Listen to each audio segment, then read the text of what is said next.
Bueno, como venía diciendo, me entristece ir dejando ya la epístola a los Efesios y eso, creo que hemos aprendido bastante, ¿no?, de lo que el apóstol Pablo transmitió a esta iglesia, bueno, y a otras muchas iglesias, ¿no?, por las que ha ido recorriendo esta epístola, ¿no? Y hemos hablado a lo largo de estos 2 meses que esta epístola muestra cómo efectivamente Dios ha tomado la iniciativa de acercarse a nosotros. Fue Él quien tomó la iniciativa. Por eso hablamos esta mañana de la buena noticia. ¿Cuál es la buena noticia? Que Dios se ha acercado a nosotros. Ha venido a nuestra búsqueda. Ha venido a nuestro encuentro. Ha sido Él, no hemos sido nosotros. A buscar al ser humano, lo que se había perdido. Y también Dios nos ha dado la oportunidad de formar parte. ¿Formar parte de qué? De su pueblo, de su templo, dice la palabra, de su esposa, de su cuerpo, de su iglesia, de una nueva sociedad, ¿no?, de la que hemos estado hablando. Pero también de cómo la persona que cree en el ministerio de Cristo, en el Evangelio, debe responder a esta invitación y a esta aceptación de formar parte del pueblo de Dios, ¿no? Cómo respondemos como iglesia precisamente a esto, cómo debemos actuar como iglesia. Y del mismo modo que Pablo levantaba esa poesía, ¿nos acordamos? En el capítulo 1, una poesía preciosa expresando agradecimiento al Señor por la inmensa bondad de Dios, por la bondad de habernos permitido estar en Cristo desde la eternidad. Y ahí hablamos de un misterio, algo que es incomprensible. Pero dice la palabra que los que estamos en Cristo lo estamos en Él desde la eternidad. Un misterio que solo el Señor sabe qué significa realmente, ¿no? A nosotros se nos queda muy grande poder entender esto, pero solo podemos hacer como Pablo, levantar esa oración, esa alabanza de gratitud al Señor. También nos decía Pablo que debemos orar los unos por los otros, tal y como vimos que Pablo lo hacía. Él lo hace varias veces a lo largo de esta carta, intercediendo para que seamos fortalecidos. Lo dice en varias ocasiones, hoy lo vamos a ver también. Fortalecidos por el Espíritu del Señor. Porque si es por nuestras fuerzas, no hay nada que hacer. No hay nada que hacer. Fortalecidos para vivir esta nueva vida y la vida que deben vivir, pues, esos locos. Porque la Biblia habla de unos locos, o al menos unas personas que siguen algo que es locura. Algo que es locura. Porque, bueno, es verdad que puede ser incluso capaz de dar su propia vida por el Evangelio. Solo gente loca, ¿no? Entendedme cuando digo loco, que estoy hablando de cómo ve el mundo, cómo ve la gente que no está en Cristo, un mensaje que tiene ese efecto en nosotros, ¿no? Como decía Pablo, el mismo apóstol Pablo en 1 Corintios 1:18, porque para los que se pierden, el mensaje de la cruz es locura. Pero para nosotros, que somos salvos, es poder de Dios. Para nosotros es poder de Dios. ¿Y qué significa eso? No es que yo sea poderoso, no, sino que soy fortalecido por su Espíritu para andar este camino que es, pues, seguir a Cristo, y lo que implica poder de Dios para andar como Él anduvo, como Jesús anduvo, y ser luz de la misma forma que Él ha sido luz y que es luz. Y que esta iglesia sea un faro gigante en Vitoria. Lo queremos, ¿no? Amén. Que sea un faro gigante en Vitoria. Por esta razón seguimos pidiendo al Señor ser fortalecidos por su Espíritu. Porque resulta que intentando ser un faro, queremos ser un faro y lo vamos a intentar, pero en este intento nos vamos a meter en un combate, nos vamos a meter en una lucha. Ya nos hemos metido, en una lucha. Intentando ser luz vamos a entrar en una guerra espiritual, o hemos entrado en una guerra espiritual. Jesús mismo lo vivió en su carne, tenemos el ejemplo de Jesús. Su iglesia también lo va a vivir. No sé si recordáis esa conversación en Mateo capítulo 20 de Jesús con 2 de sus discípulos, Juan y Jacobo. En realidad fue la madre de ellos la que los llevó a hablar con Jesús. Y le dijo a Jesús: Jesús, haz que mis hijos estén en el día del reino, estén cada uno en un lugar de honor a tu lado. Y Jesús les dijo: no tenéis ni idea de lo que estáis pidiendo. ¿Podéis acaso beber el trago amargo de la copa que voy a beber yo? Ellos respondieron envalentonados: sí que podemos, porque no tenían ni idea, ¿no?, de a qué se iban a enfrentar. Pero Jesús les dice: ciertamente beberéis mi copa. También les dice, no me toca a mí otorgaros ese lugar de honor, pero esa copa sí que la vais a beber. Jesús sabía que la copa de aflicción que él iba a beber, su iglesia también la iba a beber. Obviamente no en la misma medida, no en la misma medida que Jesús, pero sí que será una copa amarga. Y así pasó con sus discípulos. La mayoría de ellos, ¿qué les pasó? Fueron maltratados, fueron encarcelados, fueron asesinados. Y la iglesia sigue bebiendo esa copa de aflicción. Pero es que, como hemos dicho, Jesús ya lo advirtió. En el mundo tendréis aflicción. Pero Jesús siguió, menos mal que siguió. Porque dijo, pero confiad, yo he vencido al mundo. Y esa es la esperanza que tenemos en Jesús. Yo he vencido al mundo. No nos quedemos con que vamos a sufrir, sino que hemos vencido en Cristo. Hemos vencido. También Jesús advirtió en Lucas 14 el precio de ser discípulo suyo. No es fácil, no es barato. No es barato. ¿Y por qué estoy hoy en este plan así aparentemente digo, pesimista? Porque igual más de uno dice, hoy me voy y no quiero escuchar esto. Pero es que tenemos que enfrentar esta realidad, ¿vale? No es fácil. La vida en Cristo no es. Si alguien te ha dicho que la vida te va a ir maravillosamente bien por ser cristiano, pues te han engañado. Te han engañado totalmente, ¿vale? Pero si alguien te dice que cuando eres cristiano experimentas una paz sobrenatural en medio de las dificultades, te han dicho la verdad. Te han dicho la verdad. Porque Jesús está con nosotros en todo momento. En todo momento, en medio de las dificultades. No se nos promete una vida fácil, sencilla. Esa vida abundante de la que habla la Biblia, que Jesús nos da, no se refiere a una vida de que voy a tener mucho dinero, voy a tener éxito, voy a ser feliz en la vida, a tener muchos amigos, a tener todo el tiempo que quiera, a tenerlo todo organizado, que todo cuadre en mi vida. No significa nada de eso.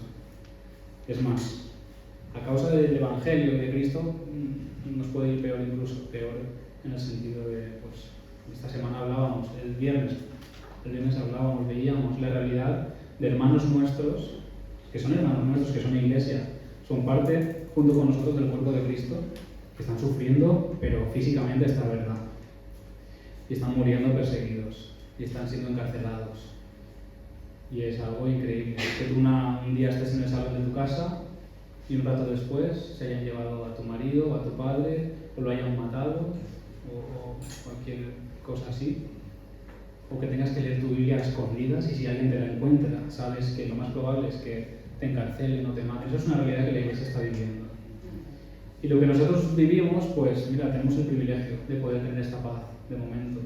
También hablamos de que, por lo general, cuando la Iglesia es perseguida es cuando espabila y es luz.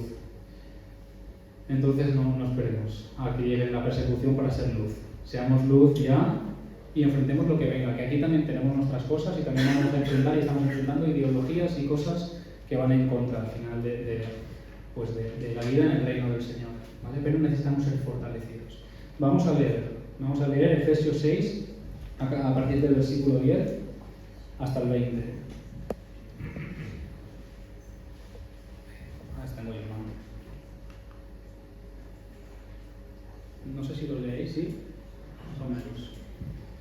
Por lo demás, hermanos míos, fortaleceos en el Señor y en el poder de su fuerza. Revestíos de toda la armadura de Dios para que podáis estar firmes contra los engaños del diablo. Porque no tenemos lucha contra enemigos de carne y hueso, dice esta versión. Otras versiones dirán sangre y carne, ¿no? Sino contra autoridades, contra potestades, contra los señores que dominan este mundo de tinieblas, contra las fuerzas espirituales del mal que están en las regiones celestes. Por tanto, tomad la armadura de Dios, para que cuando llegue el día malo podáis resistir y permanecer firmes después de haber acabado todo. Estad pues firmes, ceñida vuestra cintura con la verdad, revestidos con la coraza de justicia, y calzados los pies con la disposición de anunciar el Evangelio de la paz. Sobre todo, tomad el escudo de la fe, con que podáis apagar todas las flechas incendiarias del maligno. Tomad el casco de la salvación y la espada del Espíritu, que es la palabra de Dios. Orad en todo tiempo, con toda oración y súplica en el Espíritu. Estad alerta y orad con insistencia y perseverancia por todos los creyentes. Orad también por mí, para que cuando hable me sea dada la palabra adecuada para dar a conocer con valor el misterio del Evangelio, por el cual soy embajador encadenado. Orad para que hable de él con valor, como debo hacerlo. Este es el final de esta epístola. Y de repente Pablo nos mete en un escenario de guerra. Él plantea un escenario de guerra. Las primeras palabras que leemos en estos versículos son por lo demás. No sé en vuestras versiones lo que pone al principio, pero al menos en Reina Valera pone por lo demás. Pero en realidad, en el texto griego, siempre sabéis que hay que mencionar siempre algo griego, si no, no es una buena predicación. Por lo demás, en el texto griego tiene una connotación de futuro. En realidad no están diciendo otras cosas aparte de lo que hemos visto, no, es una continuación, ¿vale? Sería traducido mejor tal vez diciendo de ahora en adelante, después de todo lo que hemos aprendido, todo lo que hemos escuchado, todo lo que os he dicho, pues de ahora en adelante tener en cuenta esto. Y tiene sentido porque sabemos que el apóstol ha dedicado 6 capítulos, bueno, él no escribió capítulos, pero bueno, todas las páginas, todas las letras, todo lo que ha escrito hasta ahora, para hablar acerca de la obra de Dios, de cómo surge la Iglesia, de los cimientos de la Iglesia y de cómo la Iglesia debe responder, cómo debe actuar como Iglesia. Pero ahora advierte, ahora que ya está establecido, ahora que ya nos hemos consolidado como Iglesia, ahora advierte. Ya sabemos lo que es ser Iglesia del Señor. Ya sabemos lo que ha hecho el Señor y lo que nos toca hacer a nosotros. Lo tenemos bastante claro. Vivimos en una nueva sociedad, como hemos hablado, en la que pues, unos valores nuevos nos llevan a tener nuevas relaciones, una forma nueva de relacionarnos de una forma distinta. Y ese es el reino en el que vivimos, ¿vale? O en el que debemos vivir. Ya estamos dentro de este reino que funciona de esta manera, con estos valores y estas nuevas relaciones. Ya tenemos que ponerlo en práctica y cuidarnos, y cuidar que esto sea así siempre, ¿vale? Pero de ahora en adelante debemos tener en cuenta una cosa, que este reino está rodeado de enemigos. Este reino está rodeado de enemigos, es lo que nos está planteando Pablo, Unos enemigos que no van a parar de atacar y de querer ponernos la zancadilla, de que caigamos una y otra vez, ¿no? Por lo tanto, Pablo nos va a dar unas directrices para enfrentar esta guerra que permanecerá hasta que Jesús vuelva. Así que hasta que Jesús vuelva nos toca enfrentarla, nos toca estar en esta posición, en esta situación, enfrentando esta guerra, esta realidad. Y vamos a ver que, pues a modo de un comandante, habéis visto antes que he puesto a Máximo Décimo Meridio, el Gladiator, ¿no? Pues a modo de comandante, el apóstol Pablo da unas órdenes a la Iglesia para enfrentar esta guerra. ¿Cómo, como Iglesia, qué vamos a hacer para enfrentar esta guerra? Pues preparados, ¿no? Entonces vamos a ver primero qué tipo de guerra es. O sea, contra quién nos estamos enfrentando, cuál es nuestro enemigo. Antes que nada vamos a ver eso. El versículo 12. Vamos a saltarnos aquí el 11 y vamos directos al 12. Dice, nuestra lucha no es contra carne y sangre, sino contra principados, contra potestades, contra los gobernadores de las tinieblas de este siglo, contra huestes espirituales de maldad en las regiones celestes. Vale, primero vamos a ver qué tipo de guerra no es la guerra que tenemos que enfrentar. No es una guerra contra carne y sangre. ¿Qué significa eso? Creo que lo sabemos. Carne y sangre representa el material con el que tú y yo estamos hechos. Se trata del ser humano. No es una guerra de humanos contra humanos. No es la Iglesia contra otros humanos. Nunca, en ningún momento, nuestra guerra es esta. ¿Vale? ¿Cuál es nuestra guerra? ¿Quién es el verdadero enemigo? Principados, potestades, gobernadores de las tinieblas de este siglo, huestes espirituales de maldad en las regiones celestes. ¿Qué significa esto? Pues son seres sobrenaturales, pero no es mitología. Esto no es una fábula, esto no es algo inventado, esto no es una idea, porque a veces alguien piensa, no, esto es una idea de seres que representan el mal. No es una idea, son seres reales. Y hay una vida espiritual que es real. Y esto es una realidad. Pablo no está aquí haciendo ninguna parábola, Esto no es una parábola. Esta es nuestra lucha. Esta es nuestra lucha. Aquí no se menciona directamente a Satanás, pero vemos en el versículo siguiente que sí dice el diablo. Y en el versículo 16 sí que habla del maligno. El maligno que en griego cuando se usa esta palabra poneros siempre es Satanás, hace referencia a Satanás o al mal en general, ¿vale? Satanás es el príncipe de este mundo, nos dice Juan 14:30, y es quien dirige pues todo este sistema corrupto. Este sistema corrupto, esta élite espiritual, celestial, corrupta, está dirigida por Satanás, el Dios de este mundo, como dice, el Dios con minúscula obviamente, como dice Pablo en la segunda carta a los Corintios. Él es el Dios de este mundo, el que está manejando todo, está tramando todo este plan contra la Iglesia del Señor. Existe un manda más sobre esa élite organizada, seres malignos que luchan contra este reino de Cristo. Y a este gobierno es al que nosotros, como una Iglesia unida, debemos hacer frente, ¿vale? Esta es una realidad. Ahora, que no se nos vaya a la cabeza pensando en películas y en que ahora vamos a... Algunos entienden esta guerra espiritual como ahora que yo ahora tengo que ir por ahí echando demonios y reprendiendo a todo el mundo y no se trata para nada de eso, ¿vale? Que eso se puede dar en algún caso puntual y cosas así, pues sí, pero los ataques, esos van a ser mínimos. Ahora vamos a ver qué tipo de ataques. Nuestra guerra no es contra las personas, como hemos dicho, sino contra Satanás y su ejército. Ya lo tenemos claro. Ahora vamos a ver cómo tenemos que enfrentar esta guerra. Porque si no es una guerra física que se puede enfrentar con material, pues de alguna forma se tiene que enfrentar. Vamos a ver cómo. Ahora, aunque aquí tenemos a Pablo como un comandante de guerra, sabemos, bueno, está dando instrucciones, pero sabemos quién es realmente quién es el que gobierna, ¿verdad?, este ejército, esta iglesia. No es Pablo, ¿vale? Es Dios mismo. Es Jesús quien está a la cabeza de esta iglesia. Entonces, lo primero de todo, lo que tenemos aquí subrayado, para enfrentar esta guerra necesitamos fortalecernos con el gran poder del Señor. Si no, es imposible. Es imposible. Esta batalla solo se enfrenta y se supera con el poder del Señor. Si es por nuestras fuerzas, es imposible. Al tratarse de una guerra espiritual, la guerra humana, o sea, las armas humanas no tienen nada que hacer. Debemos responder con armas espirituales.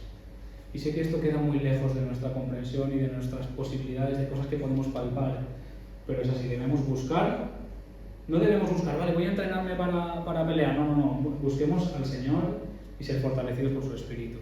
Y Él es quien nos guiará a enfrentar esta guerra, ¿vale? Pero esto me ha recordado a una escena, no sé a cuántos os gustan las películas de superhéroes, ¿a alguien le gustan? Las películas de Marvel o cosas así, hay unos cuantos aquí, bien, vale. Voy a poner una foto, ¿sabéis quién es este? Thor. Este es Thor, ¿el dios de qué? El dios del trueno, ¿vale? Es un dios con forma de hombre, claro, porque tiene que ser así, está súper fuerte, como veis. ¿Sabéis quién es Hulk también, no? Sí. Este lucha contra Hulk y mete una palicilla. Algunos dicen, no, Hulk es más fuerte, pero bueno, este es muy fuerte. Y además tiene el poder del trueno, puede disparar rayos y no sé qué y tal, ¿vale? La cuestión es que resulta que en la última película que ha hecho, no sé cuántos la habéis visto, algunos odian la película, a otros les encanta, pero tiene una escena que es muy interesante, porque hay un ser maligno que se llama el carnicero de dioses, porque lleva una espada que puede matar dioses. Entonces se lleva a los niños de su pueblo, los secuestra y se los lleva, ¿vale? ¿Para qué? Para traerlo a él, para que Thor vaya a rescatarlos y este asesino mate, con la espada esa de dioses, mate a este dios, ¿vale? Entonces hay una escena que vemos a Thor, este Thor aquí está con el pelo largo, ¿lo veis ahí? A Thor hablando con los niños. Hay niños raros, ¿vale? Es que, claro, esto es película, ¿vale? Veis a niños con cabeza azul y la cuestión es que Thor está hablando con ellos, detrás está el tío malo este, el carnicero de dioses, y ha metido la espada en el suelo, están saliendo seres que van a atacarlos, ¿vale? Y que van a destruirlos, y claro, van a hacer unos niños contra ese tipo de monstruos que están saliendo y contra este tío que puede matar dioses, que tiene super fuerza además. ¿Qué van a hacer los niños? No pueden enfrentarlo. Entonces, ¿Thor qué hace? Les da su poder. Thor coge a los niños y les dice, por tiempo limitado os voy a compartir el poder del trueno. Y le comparte su poder. Y aquí vemos a Thor repartiendo su trueno, su rayo con todos los niños, dando su poder. Después vemos a los niños enchufadísimos ahí, ya con el poder de Thor preparados para luchar. Y al final consiguen derrotar a todos los malos y consiguen derrotar incluso No, mentira. Bueno, no voy a hacer spoiler. Pasa algo. Pero la cuestión es que los niños se salvan por eso. Se ponen a luchar. Bueno, de hecho les dice coger armas y uno saca un peluche, es lo que tienen. Pues el peluche se convierte en un arma. O sea, todo lo que tienen a disposición se convierte en un arma. Creo que entendéis por qué estoy hablando de esto, ¿no? A pesar de que sea una película fantástica, resulta que deja entrever una realidad que hay en el hombre. El ser humano sabe que le va a tocar enfrentar cosas que no puede superar él mismo y que va a necesitar ayuda de alguien. Y esta escena lo representa muy bien. Nosotros solo no podemos enfrentar esta guerra, pero con el poder de Dios sí. Con el poder de Thor no. Con el poder de Dios sí. Por esta razón, lo primero que dice Pablo es fortaleceos con el gran poder del Señor. Fortaleceos con ese poder. Hay que tener una cosa clara.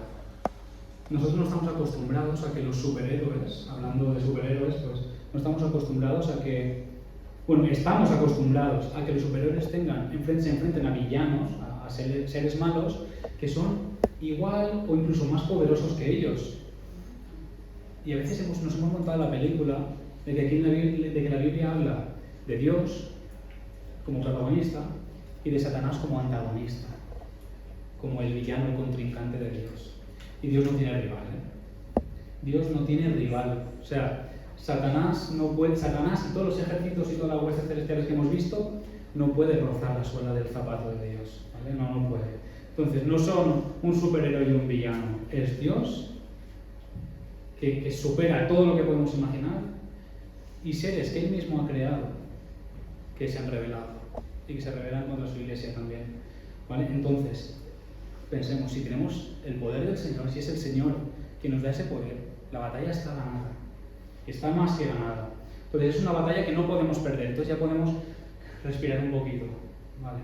Pero sí que tenemos que estar de momento aguantando. ¿Se entiende lo que estoy diciendo? Sí. Tenemos que enfrentarla un tiempo hasta que Jesús vuelva. Pero ahí vamos, ¿vale? La iglesia no puede ser derrotada. Como he dicho, esta guerra está ganada, solo falta que venga Jesús a poner el punto y final a esta historia y se acabó, ¿vale? Pero a nosotros nos toca estar firmes. Lo segundo que dice Pablo es que debemos estar vestidos para la ocasión, ¿vale? Recordemos que está hablando de una escena de guerra y que hay que vestirse para la batalla, ¿vale? Ahora desarrolla más este asunto, pero vamos a fijarnos que aquí no se nos dice en ningún momento y en algún momento vais a tener que atacar. No. Esto es lo que dice el texto. Repite 4 veces: estar firmes, resistir, firmes, ¿vale? Esto es lo que nos toca a nosotros como ejército del Señor, como iglesia. Resistir, ¿vale? Resistir, mantener la posición, firmes, pero no se trata de ir luchando aquí contra... No nos montemos películas, no vamos a hacer como los niños de Thor y... No. Pero sí que hay que resistir, ¿vale? Esta va a ser nuestra actitud, resistir. Nuestra armadura, la fortaleza del Señor va a ser para eso, para soportar, para aguantar. Como hemos dicho, la guerra ya está vencida, no hace falta atacar ni hacer más historias, pero sí que aguantar hasta que Jesús vuelva, ¿vale? Por esta razón es importante estar fundamentados, no sé si nos acordamos de esto, estar fundamentados sobre qué, sobre la roca, ¿vale? Sobre la roca para no hundirnos, para no caer, ¿vale? Entonces vamos a ver ahora la vestimenta, qué tipo de vestimenta necesitamos. Ya sabemos cuál es nuestro trabajo, el de mantener la posición, pero ahora cómo nos vestimos para ello. Para averiguarlo vamos a ver que Pablo ordena que nos vistamos con las diferentes partes de una armadura de un soldado. Probablemente él tenía en su visión a un soldado romano, casi seguro. Y él la llama la armadura de Dios, ¿vale? Esta armadura consta de 6 piezas. La armadura romana podía tener más, pero Pablo nos habla de 6 piezas, ¿vale? Nos habla de un cinturón. Tu versión, a lo mejor pone versión de la Biblia, a lo mejor pone algo un poco distinto, pero es esto: un cinturón, una coraza, unas botas, un escudo, un yelmo o un casco y la espada. Estas son las 6 cosas que nuestra armadura debe tener. Dice el versículo 13: tomad toda la armadura de Dios. O sea, no podemos coger solo unas pocas de estas. Como iglesia debemos cogerlas todas, nos debemos equipar con todas, ¿vale? Vamos a pasar por encima, porque no tenemos tiempo suficiente de profundizar, porque esto, cada una, podríamos hacer una serie de cada una de estas armas, ¿vale? Pero hoy vamos a pasar por encima, un poco rápido, pero viendo qué es cada una de ellas, ¿vale? Entonces, vamos al versículo 14, la primera parte. Ya lo he puesto. Estad pues firmes, ceñidos vuestros lomos, ¿con qué dice? Cinturón de la verdad, ¿vale? Es la primera parte del 14, ahí tiene dos partes, dice dos cosas. La primera parte dice, estad pues firmes, ceñidos vuestros lomos con la verdad. Así que la primera es el cinturón de la verdad, ahí lo tenemos. No es la primera vez que Pablo habla acerca de la verdad. Muchos comentaristas de los primeros siglos entendieron esta verdad como la revelación de Dios en Jesús y en la Biblia, ¿vale? La Biblia nos habla de la verdad y Jesús es la verdad, ¿vale? Pero algunos comentaristas lo interpretan así y tiene sentido, porque en realidad esta es la única verdad que puede descubrir las mentiras del padre de mentira, ¿vale? Jesús es el único que puede iluminar esa maldad, ese mal, sacar a la luz, ¿vale? Sin embargo, otros tantos estudiosos, otros tantos expertos de la Biblia dicen que tiene sentido, comentan que la verdad se refiere a la sinceridad, a la integridad, al ser honesto. Entonces ahora te puedo preguntar, ¿tú con cuál te quedas? Yo me quedo con las dos, ¿vale? Estos hay gente que no se ponen de acuerdo, pues yo me quedo con las dos, ¿vale? Si dices una u otra, no quieras tener razón en tu posición, ¿vale? O sea, es algo que no hay consenso, pero está hablando de la verdad. Sabemos que Jesús es la verdad y sabemos que la honestidad y la integridad también es verdad, ¿vale? Dice un teólogo, William Grunal, algunos entienden por verdad una verdad doctrinal, otros la toman como verdad del corazón, sinceridad. Lo mejor es comprometerse con las dos. Una no es posible sin la otra.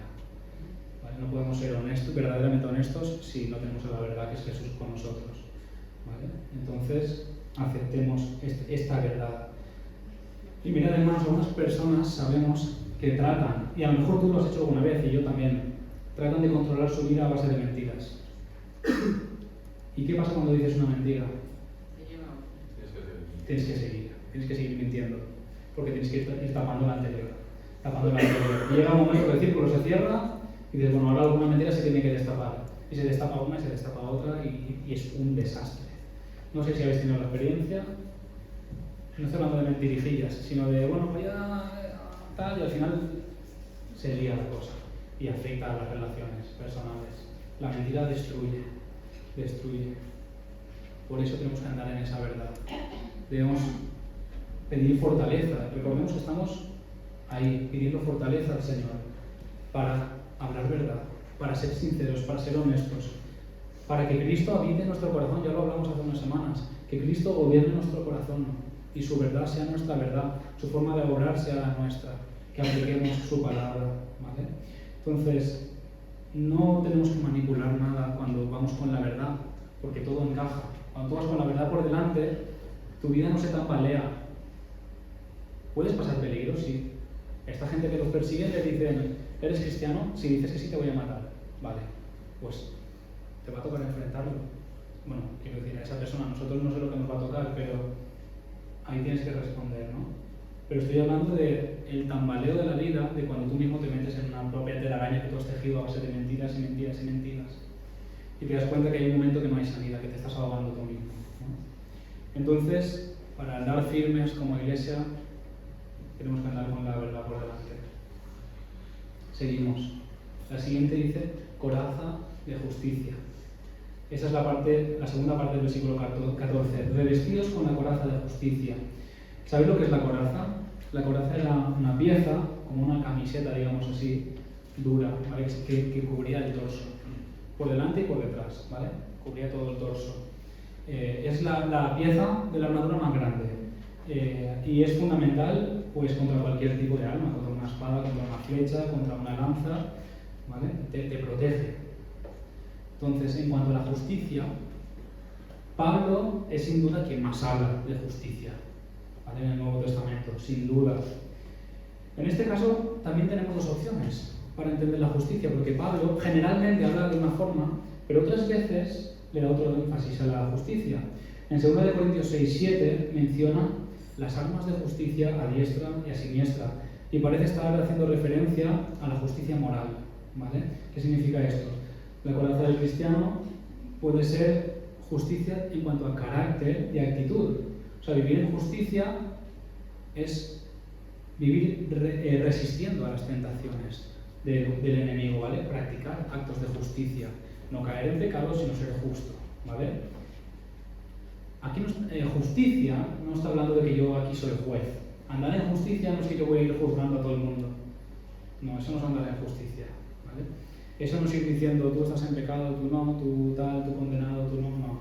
Eso no es nuestro trabajo en ninguna ocasión. ¿Vale? Andar en justicia no es esto. Andar en justicia es practicar actos de justicia, o sea, que lo contrario es pecar, pues no pecar, hacer las cosas como se tienen que hacer en el Señor, ¿se entiende? ¿Verdad? Vale. La otra forma en que Pablo utiliza justicia, casi siempre lo hace refiriéndose a este tipo de justicia, es la justificación. ¿Qué es la justificación? El acto en el que Jesús nos ha bendecido a nosotros, a los que hemos creído. ¿Cómo? Pues Él que ha sido el único justo, el único que no ha pecado, el único que ha sido obediente hasta la muerte, nos permite identificarnos con Él. Y que Él, que el Padre, que Dios, nos trate como si fuéramos Jesús, como si fueran personas perfectas, que han vivido toda su vida sin pecar, desde ya. Y sé que esto para ti y para mí es incomprensible, porque yo hoy sigo pecando, cada día. No tengo una lista, no me voy apuntando los pecados, pero no sé. Pero por lo menos todas las semanas peco. Sin embargo, Dios ya me ve a mí con ojos de perdón. Bueno, ya me ha perdonado, ya no eres, ojo lo que voy a decir, ya no eres pecador. Sí, somos pecadores, pero justificados. Ya estamos tratando como seres perfectos que no pecan. ¿Entendéis lo que estoy queriendo decir? Entonces, Pablo también habla de esta justificación. Entonces, ¿qué otra cosa puede ofrecer mayor protección a una persona que haber sido justificado por el mismo Jesucristo? Si Jesús te ha justificado, si Jesús te dice, ya no hay ninguna condenación para ti, ya no hay, eres justificado, no te preocupes. ¿Qué hay más seguro que eso? Nada. Pues mantengámonos firmes en esa seguridad, en esa confianza, en esa coraza de justicia. ¿Vale? Seguimos. Calzado para anunciar el Evangelio. Versículo 15. Calzados los pies con la disposición de anunciar el Evangelio de la paz. Y aquí sí que prácticamente todos los estudiosos están de acuerdo en que Pablo tenía en mente unas botas que llevaban los soldados que se llamaban caligas, ¿vale? Eran unas botas en las que tenían los dedos descubiertos, los dedos de los pies, pero eran unas botas muy seguras. Tenían unas suelas buenas, estaban bien claveteadas y tenían un cordón largo que se ataba en el tobillo bien y también en parte de la pierna. ¿Eso qué ofrecía? Pues protección al andar, pisada firme, no te resbales, no había peligro de esguinces porque va todo cogido, ¿vale? Todo el pie, todo muy bien cogido. O sea, es para andar firme, con firmeza y para andar mucho. Caminos largos por sitios pedregosos, difíciles y que el pie no se tuerza y que yo no caiga, ¿vale? Entonces aquí debemos imaginarnos al ejército al que Pablo está haciendo referencia, que es la iglesia, con esas botas, preparados para andar un camino largo, pero con pisada firme, caminando adelante, manteniendo la posición sin atacar a unos a otros tal, nosotros, como ha dicho el Señor, vamos para adelante. Resulta que para nosotros ir para adelante, que ya lo vimos hace unas semanas, es ir al revés que todos los demás. Es ir al revés que el mundo. ¿Vale? Y es difícil, se hace más difícil aún, vamos contra corriente, con todo ese peso que viene hacia nosotros para adelante, caminando, perseverando en eso. Por lo tanto, tenemos fortaleza para que como iglesia podamos andar ahí. Pero ¿el andar qué es? ¿Andar para qué? ¿Cómo avanza la iglesia? ¿Cómo camina la iglesia? Anunciando el Evangelio. Si la iglesia no anuncia el Evangelio, si la iglesia no evangeliza, no hace discípulos, no está caminando. No está avanzando en la dirección que tiene que avanzar. Así que tenemos un reto muy grande como iglesia, y es evangelizar.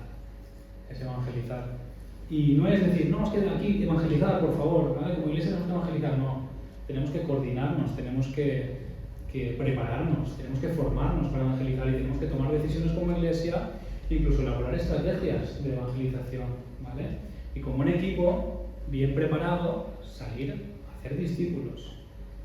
Y cuando entren aquí, seguir acompañándolos para que realmente puedan crecer en Cristo, ¿vale? Debemos andar con firmeza en esa dirección. He dicho que no puede faltar ninguna de las prendas de esta armadura, ¿vale? Seguimos. El escudo de la fe. El versículo 16 dice: sobre todo tomad el escudo de la fe con que podáis apagar las flechas incendiarias del maligno. Esto sobre todo no debe tomarse este sobre todo, no lo he puesto. Bueno, ahí tenéis sobre todo, ¿verdad? Empieza así. Sobre todo en el versículo 16, tomad el escudo de la fe, tal, ¿vale? No debe tomarse como que esta es la pieza más importante, que es lo que nosotros entenderíamos. Sobre todo, tomad el escudo de la fe, y lo entenderíamos así, ¿verdad? No está diciendo que sea el más importante. De hecho, si alguien tiene una nueva versión internacional, otra versión que a veces atina muy bien, como en esta ocasión, dice, además de todo esto, tomad el escudo de la fe, cambia la historia. La cosa es que Pablo continúa añadiendo más partes de esta armadura, ¿vale? No está diciendo que esta es la más importante, es una más fundamental, ¿vale? Entonces, además de todo esto, tomad el escudo de la fe, ¿vale? Este escudo que hace Pablo referencia era un escudo de 1,20 m más o menos de alto por casi 1 metro, era 0,75 de ancho, ¿vale? Y estaba hecho de madera, forrado con una tela y por encima forrado con piel. Y sabéis qué cualidad tiene la piel, ¿no? Yo recuerdo una vez que entré en una tienda de peletería, ¿no? Se dice. La primera vez que escuché peletería también dije, ¿qué es? Peletería. Entré en una tienda y dije, quiero una cartera de piel. Y entonces me la enseña, te digo, pero esto es piel de verdad. Entonces sacó un mechero y la quemó. ¿Y sabéis lo que pasa cuando quema la piel? Que no se quema. La piel no se quema. Entonces el chico quemó la cartera y dijo, ¿ves? No, es piel. Entonces, estos escudos están preparados con esa piel, forrados con esa piel, para resistir, para soportar esas flechas encendidas, en llamas, ¿vale? No podía prenderse el escudo, ¿vale? Entonces, en ese mismo sentido, con un escudo que es realmente efectivo, como es la fe. O sea, ¿qué pasa con la fe? Ya lo hemos hablado antes.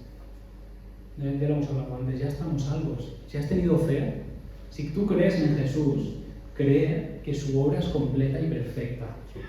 Entonces no puedes caer aunque el enemigo te acuse. Y aunque te siga diciendo que tú eres un pecador, que eres tal o que eres cual, no, tú tienes el escudo de la fe.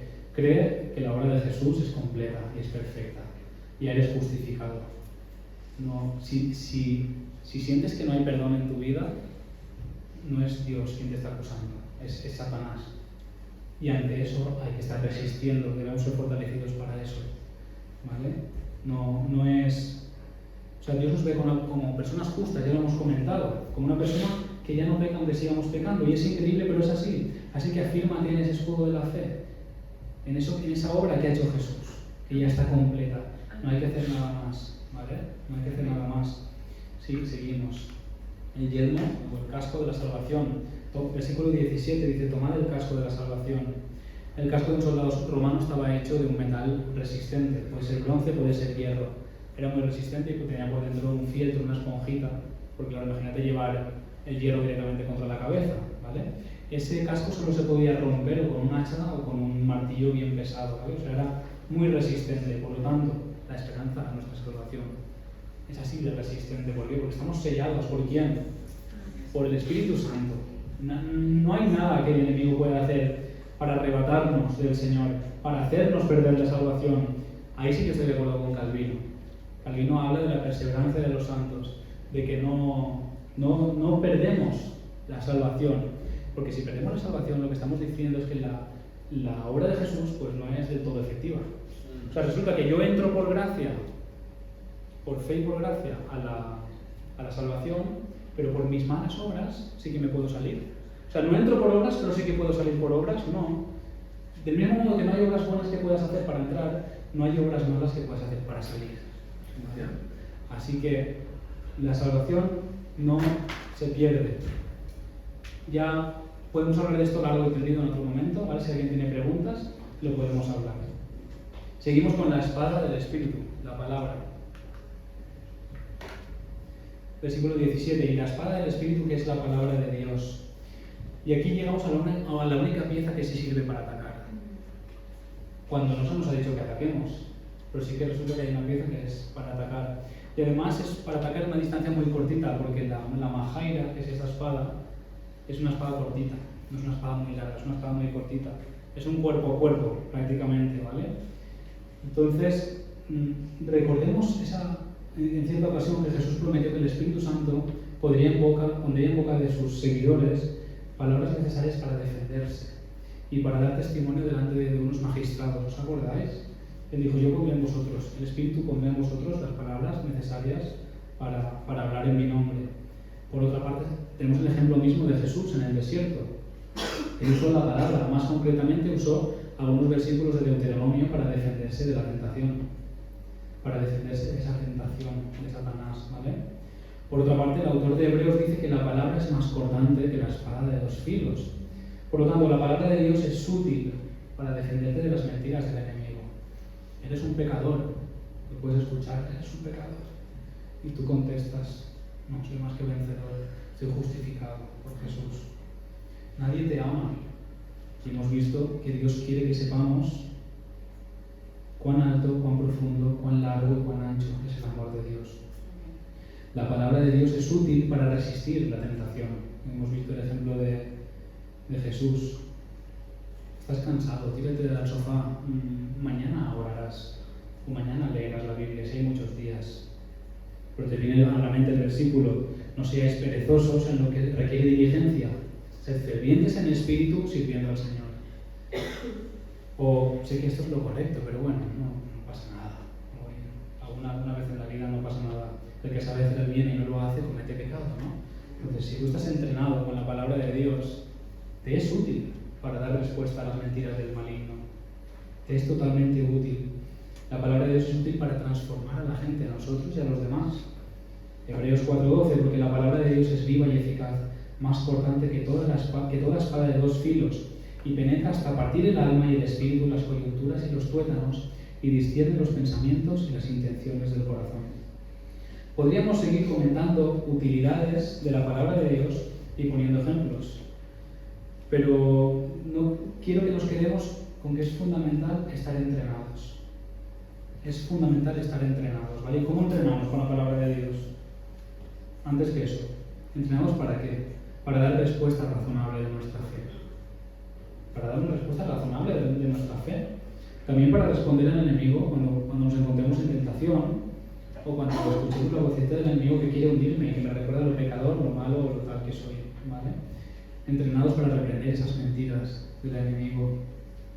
¿Cómo se entrena uno? Estudiando la Biblia, estudiando la palabra, estudiando la Biblia. Y si no sabes cómo hacerlo, pues ven a Café y Biblia, ven a un pequeño grupo y estudia la Biblia con nosotros, porque es fundamental. Pero hay que entrenarse. Debemos convertirnos en expertos de esta espada, que es la palabra. Memoricemos la Biblia, es importante. Si no tenemos memorización, o sea, memorizado los versículos, ¿con qué te vas a defender? ¿Vas a estar en el sofá, te va a venir el pensamiento de, no, me quedo aquí? Quédate aquí, que la vocecita, quédate aquí, que mañana ya leerás, o ya orarás. Y tú le dices, no, espera, que voy a levantarme, voy a coger la Biblia, voy a buscar un versículo y te contesto. No. Si tú lo tienes memorizado, lo tienes ahí. ¿Vale? Ahora, si tú das tiempo a no funciona así. Debemos estar preparados para sacar esa espada en el momento que sea necesario. Así que nada, esta es la armadura completa en la que debemos vestir, ¿vale? Pero Pablo no termina con esto, con la armadura. Versículos 18 y 19. 18 dice, orad en todo tiempo con toda oración y súplica en el Espíritu. Estad alerta y orad con insistencia y perseverancia por todos los creyentes. La oración no es una pieza más de la armadura. La oración debe cubrir toda la guerra espiritual. La oración hace posible esto, que nos vistamos de esta forma, que recibamos ese poder del Espíritu. Por medio de la oración somos equipados, somos equipados y por medio de la oración somos fortalecidos por el Espíritu. Si queremos resistir, debemos ser una iglesia de oración, hermanos. Debemos ser una iglesia de oración. No hay otra forma, Así que también te digo que si puedes, ven a la reunión de oración. Si te es posible. Yo sé que muchos trabajáis y a muchos no os es posible. Pero si te es posible, únete. Porque debemos ser una iglesia de oración, fortalecida por el Espíritu por medio de la oración. Sigue el versículo 19.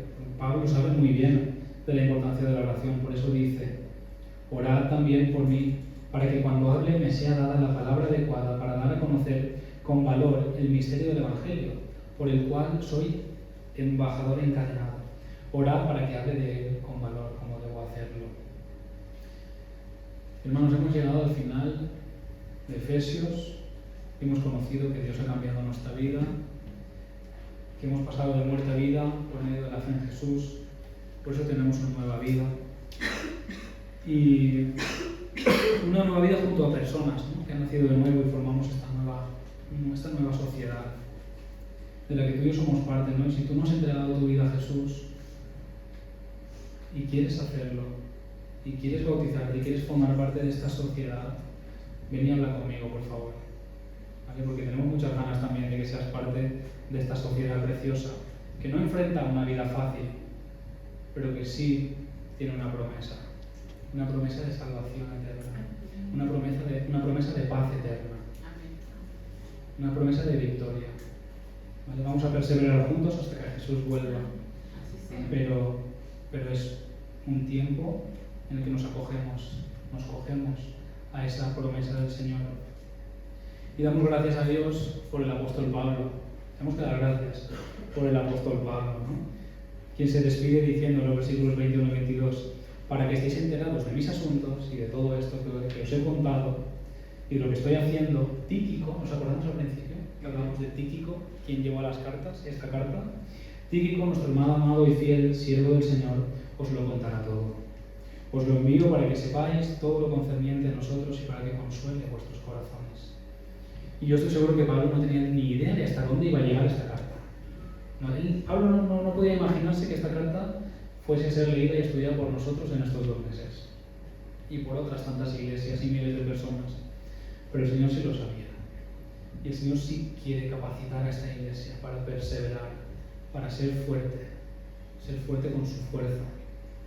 Así que, iglesia, tenemos un reto por delante. Mantengámonos firmes, ceñidos los lomos con ese cinturón. Perfeccionemos nuestra técnica con la palabra, estudiemos la palabra de Dios. Seamos una iglesia de oración para permanecer firmes y seguir adelante, como la verdadera iglesia de Cristo. Amén. Amén. Vamos a terminar porque es